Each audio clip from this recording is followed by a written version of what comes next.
নমস্কার, আমি আশ্চর্য শুভ্রা বিশ্বাস। আমার চ্যানেলে আপনাদের প্রত্যেকে স্বাগত। আজকে ধনু রাশি 2025 এপ্রিল মাস নিয়ে চলে এলাম। কেমন যাবে ধনু রাশিদের এই এপ্রিল মাস, কেমন যাবে তাদের কর্ম, ব্যবসা, শিক্ষা, স্বাস্থ্য, অর্থ, পরিবার, এক এক করে আমি বলবো। ভিডিওটা স্কিপ করবেন না। অবশ্যই ভিডিও শেষে আপনাদের এই মাসে লাকি কালার, লাকি নাম্বার বলে দেবো। প্রথমে বলি, যারা যারা আমার কাছে কুষ্টি বিচার করতে চাইছেন, অবশ্যই ভিডিও ডেসক্রিপশানে আমার ফোন নাম্বার এবং হোয়াটসঅ্যাপ নাম্বার দেওয়া থাকবে, সেখানে যোগাযোগ করে নেবেন। প্রথমে আসছে আপনাদের পারিবারিক জীবনে। দেখুন, পারিবারিক জীবন বলতে গেলে পরিবারে কিন্তু এই টাইমে অশান্তি হতে পারে, প্রচণ্ড পরিমাণে বিবাদ হতে পারে। এই জায়গাটা কিন্তু খুব বুঝিয়ে চলতে হবে আপনাকে, খুব মাথা ঠান্ডা রেখে চলতে হবে। একে অপরকে আপনারা এই টাইমে খুব ব্লেম দেবেন, একে অপরকে না খুব দোষ দেবেন। আপনি বলবেন আর একজনের ভুল, সে বলবে আপনাকে। তো এই জিনিসটা একে অপরের সঙ্গে যদি ঘটে, তাহলে আপনি পারিবারিক শান্তি কোথায় পাবেন? এই টাইমে আপনি চুপ থাকুন। আপনাকে বাবা কিছু বললো, চুপ থাকবেন। মা বললেও চুপ থাকবেন। ভাই বা বোন কিছু বললে চুপ থাকুন। যদি না করতে পারেন, তাহলে কিন্তু কলহ আরও বাড়বে, বিবাদ আরও বাড়বে। তো সেই জায়গাটা আপনার হাতেই রয়েছে। বিবাদ থেকে দূরে থাকার চেষ্টা করুন, তাহলে কিন্তু আপনার পারিবারিক জীবনটা তাও আপনি এই মাসটা অতিবাহিত করতে পারবেন। এরপরে আসছে শিক্ষা। শিক্ষার ক্ষেত্রে বলতে গেলে কিন্তু যে পরিশ্রম আপনি করছেন তার ফল আপনি অবশ্যই পাবেন। শিক্ষার ক্ষেত্রে যে পরিশ্রমটা, যে হার্ডওয়ার্কটা আপনি দিচ্ছেন, তার ফল অবশ্যই আপনি এই টাইমে পাবেন। শিক্ষার ক্ষেত্রে উন্নতি আছে। শিক্ষার ক্ষেত্রে অবশ্যই একটা সুন্দরভাবে আপনি এগিয়ে যেতে পারবেন। আবার আপনার কেরিয়ারের দিকে আপনি যেতে পারবেন। যাদের যাদের সামনে পরীক্ষা, তাদের পারফরমেন্স যেমন ভালো হবে। যাদের পরীক্ষা হয়ে গেছে এই টাইমে রেজাল্ট, তারা অবশ্যই একটা করে ধাপ এগিয়ে যাবেন। উত্তীর্ণ হওয়ার যোগ প্রবল। কম্পিটিটিভ এক্সামের ক্ষেত্রে বলবো, অবশ্যই এই টাইমে যাদের রেজাল্ট, তারা একটা করে ধাপ এগিয়ে যাবেন। ফিলিংস হলে মেন হলে ইন্টারভিউ হলে অবশ্যই চাকরি। তো উত্তীর্ণ হওয়ার যোগটা, রেটটা, সাকসেস রেটটা অনেক হারে বেশি এই মাসের ক্ষেত্রে। এরপর হচ্ছে কর্মের ক্ষেত্রে কিন্তু প্রচণ্ড পরিমাণে আপস অ্যান্ড ডাউন এই টাইমে কিন্তু হবে। কোথাও একটা মানসিক শান্তিরও কিন্তু অভাব আপনি এই টাইমে দেখবেন।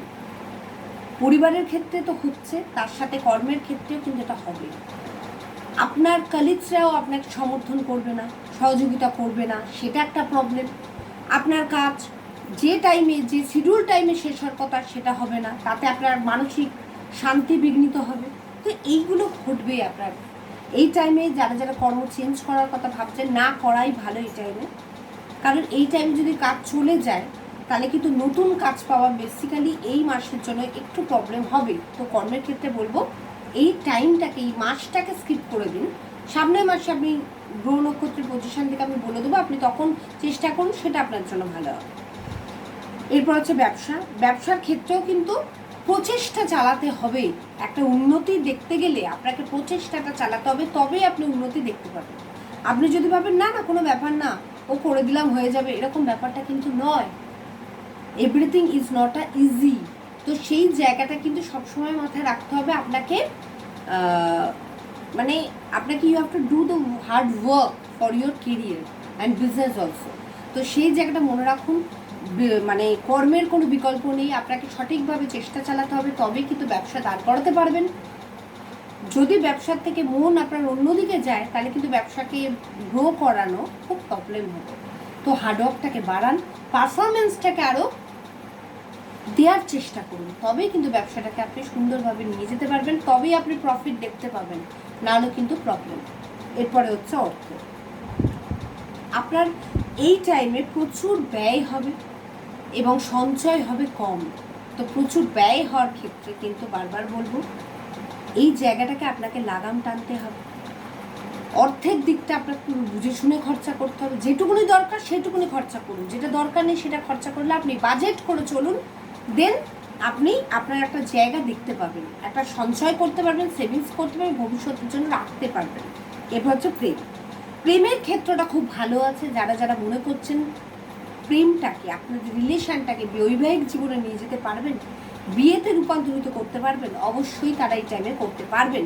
সেই যোগটা আমি দেখতে পাচ্ছি। বৈবাহিক জীবন যদি বলি, বৈবাহিক জীবন কিন্তু ভীষণ আপস অ্যান্ড ডাউন যাবে এবং নিজেদের মধ্যে প্রচণ্ড পরিমাণে কলহ, বিবাদ এগুলো হতে পারে। তো বৈবাহিক জীবন আপনাকে কিন্তু খুব মাথা ঠান্ডা করে চলতে হবে। এমন কোনো কথা বলবেন না যে আপনার কথার মাধ্যমে আপনার জীবনসাথী কষ্ট পেল, তাহলে কিন্তু খুব প্রবলেম আছে এই টাইমে।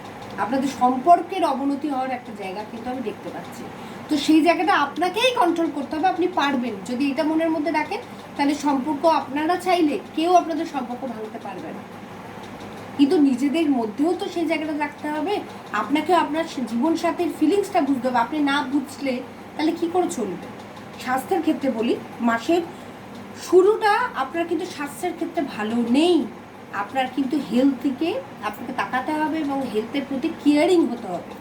মাসের শেষার্ধটা ঠিক আছে, মানে একদম লাস্টের দিকটা ঠিক আছে, কিন্তু ফার্স্টের দিক ঠিক নেই। রাশি উপাদান যদি বলি অগ্নি, রাশি অধিপতি হচ্ছে আপনার বৃহস্পতি, লাকি কালার হচ্ছে ব্লু এবং হোয়াইট, এবং লাকি নাম্বার হচ্ছে আপনার এই মাসে 9564। আমি সবসময় চেষ্টা করি আমার ভিডিওর মাধ্যমে আপনাদের পাশে থাকার জন্য, যাতে পজিটিভ তো পজিটিভ চাই, নেগেটিভ যেন না হয়। আমি যেভাবে বললাম সেইভাবে পরিচালনা করার চেষ্টা করুন।